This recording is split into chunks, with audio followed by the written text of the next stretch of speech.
Makanya salat tarawih tanya alhamdulillah kana 20. Ne sembayang tarawih 2 rakaat dapat sabo sunnah. Ne sembayang tarawih 4 rakaat dapat sabo sunnah. Ne sembayang tarawih 6 rakaat dapat sabo sunnah.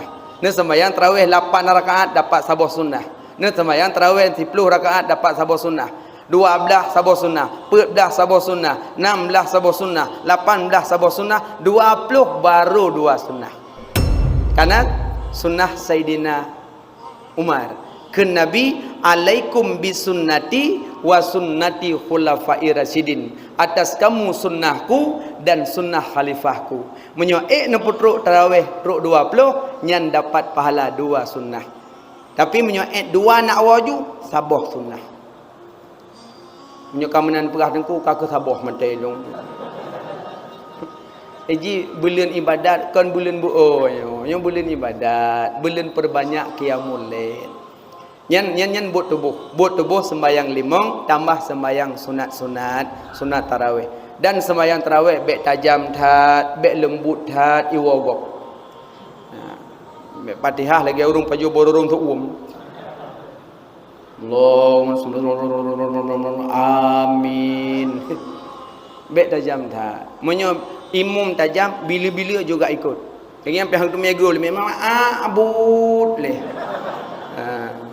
Imum tajam jamaah cabut habis huang tu. Bulaga subhanal malikil ma'bud, subhanal malikil mawjud. Orang adem gadih. Munyo angin 3 buah cung kaya pakong mumat. Api munyo angin sap-sap buah pong ruyu mana itu. Anggaje ji tak baca tanya berlembut. Subhanal malikil ma'bud. Urang kena wah lah dah wo adem. Nyo berbere ada kun urang kupui ke mana urang bero. Kon hanagok rayuk god. Tapi menyo lembut lebih lagak alam lembut. Subhanal malikil ma'bud. Itamong lampunyong tingat sampai tua bagi bedoh gue mau jawab dia. Rayuk pijit lembut pijit yang boleh pegah baca dayan. Buat tubuh sembayang 5 bek tajam bek lembut hat bersederhana.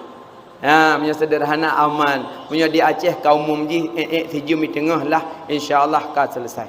Tapi menyolih tengah jum nyampai tak korupsi imumnya dari pandai. Masa tengah jum 20 rakaat gimana cara baca Fatihah. Maka bek tajam-tajam bek lembut-lembut tak sederhana.